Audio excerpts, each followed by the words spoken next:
नमस्कार, SBT news में आपका स्वागत है। पेश है 22 अगस्त गुरुवार सुबह 10:15 बजे राजस्थान की बड़ी खबरें। भारतीय जनता पार्टी के अध्यक्ष जगत प्रकाश नड्डा ने भारत की यात्रा पर आए मलेशिया के प्रधानमंत्री दातो सेरी अनवर बिन इब्राहिम से मुलाकात की।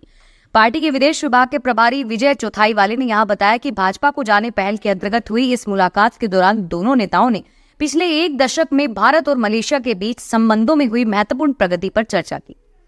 लोकसभा में विपक्ष के नेता राहुल गांधी ने कहा है कि देश के विभिन्न हिस्सों में महिलाओं के साथ शर्मनाक घटनाएं लगातार हो रही है और इन्हें रोकने के लिए सबको मिलकर प्रयास करने की जरूरत है।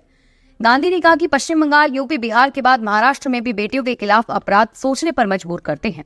बदलापुर में 2 मासूमों के साथ हुए अपराध के बाद उनको इंसाफ दिलाने के लिए पहला कदम तक नहीं उठाया गया जब तक जनता न्याय की गुहार करते हुए सड़क पर नहीं आ गई। राजस्थान के उप मुख्यमंत्री दिया कुमारी ने जयपुर में निंदक आवासीय योजना के काश्तकारों व अन्य हितधारकों को संतुष्ट करके इसका जल्द से जल्द निस्तारण करने के निर्देश दिए हैं। उन्होंने विद्याधर नगर क्षेत्र, विशेषकर सीकर रोड पर महाराजा शेखा सर्किल से ट्राइटन मॉल की तरफ और रिको क्षेत्र से ही अन्य स्थानों पर होने वाले जल भराव के समाधान के लिए निर्देश दिए। उन्होंने कहा कि जयपुर जेडीए क्षेत्र में आने वाली सभी कॉलोनियों में नई सड़क बनाने से पहले नालियां व सुचारू जल निकास प्रणाली विकसित की जाए।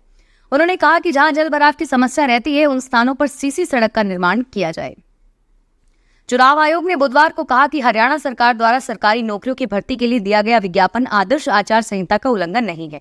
आयोग ने बुधवार को एक विज्ञप्ति में बताया कि उसने भर्ती प्रक्रिया पर रोक नहीं लगाई, लेकिन राज्य सरकार से भर्ती के परिणाम चुनाव प्रक्रिया पूरी होने के बाद घोषित करने को कहा है। चुनाव आयोग ने पत्र लिखकर कहा था कि राज्य में आदर्श आचार संहिता लागू होने के बाद सरकार ने नौकरियों की भर्ती के लिए विज्ञापन जारी किया है और आयोग ने कहा कि उन्होंने इस संबंध में राज्य सरकार से जानकारी मांगी थी। एसएमएस मेडिकल कॉलेज के रेजिडेंट डॉक्टरों की हड़ताल खत्म हो गई है। चिकित्सा व स्वास्थ्य मंत्री गजेंद्र सिंह खेवसर के साथ सचिवालय में बैठक में रेजिडेंट्स की ज्यादातर मांगों पर सहमति बन गई। मंत्री ने उन्हें आश्वासन दिया है कि रेजिडेंट्स के लिए 30 बॉडीगार्ड्स लगाए जाएंगे। खेमसर ने कहा कि मेरे ख्याल में राजस्थान ऐसा पहला राज्य है जहां डॉक्टर्स के लिए ये व्यवस्था की जाएगी और इसके साथ ही डॉक्टर्स की सुरक्षा के लिए और मेंटल हेल्थ सेल और कार्य बहिष्कार अवधि को डे ऑफ या राजकीय अवकाश में समायोजित किए जाने समेत कई मुद्दों पर सहमति बनी। उच्चतम न्यायालय रिश्वत की कथित पेशकश के एक पुराने मामले में आंध्र प्रदेश के मुख्यमंत्री एन चंद्रबाबू नायडू के खिलाफ सीबीआई ने जांच कराने का निर्देश देने की मांग वाली याचिका बुधवार को खारिज कर दी है। न्यायमूर्ति सुंदरेश और न्यायमूर्ति अरविंद कुमार की पीठ ने वाईएसआर कांग्रेस पार्टी के विधायक अल्ला रामकृष्ण रेड्डी की इस याचिका पर संबंधित पक्षों के अधिवक्ताओं की दलीलें सुनने के बाद विचार करने से इनकार कर दिया। जयपुर की बगरू थाना पुलिस ने जाली नोट छापने वाले 3 बदमाशों को गिरफ्तार किया है। पुलिस ने आरोपियों के कब्जे से 8,94,000 रुपए के जाली नोट जब्त किए हैं। पुलिस की प्रारंभिक पूछताछ में सामने आया कि आरोपियों ने घर में नोट छापने के उपकरण लगा रखे थे। डीसीपी अमित कुमार ने बताया कि बगरू थाना पुलिस ने जाली नोट छापने वाले प्रेम सेनी और उनके पुत्र शिवम सिंह को गिरफ्तार किया है। राजस्थान कर्मचारी चयन बोर्ड ने एग्रीकल्चर सुपरवाइजर भर्ती परीक्षा का फाइनल रिजल्ट जारी कर दिया है, जिसके तहत 430 पदों के लिए कल 2 गुना अभ्यर्थियों को शॉर्टलिस्ट किया जाएगा, जिसके आधार पर डॉक्यूमेंट वेरिफिकेशन के बाद मेरिट के आधार पर फाइनल पोस्टिंग दी जाएगी। इसमें 385 अभ्यर्थियों को अनुसूचित क्षेत्र जबकि 45 को गैर अनुसूचित क्षेत्र में पोस्टिंग दी जाएगी। अनुसूचित जाति आरक्षण में क्रीमीलेयर के विरोध में बुधवार को भारत बंद रहा। बंद का असर जयपुर में भी देखने को मिला। बंद के कारण जयपुर में एक ओर जहां करोड़ों का व्यापार प्रभावित हुआ, वहीं दूसरी ओर एशिया की सबसे बड़ी फल मंडी मोहाना मंडी में भी कई क्विंटल हरी सब्जियां खराब हो गई। परकोटे के व्यापारियों ने पुलिस प्रशासन से आगे से शहर में रैली निकालने की परमिशन नहीं देने का आग्रह किया है।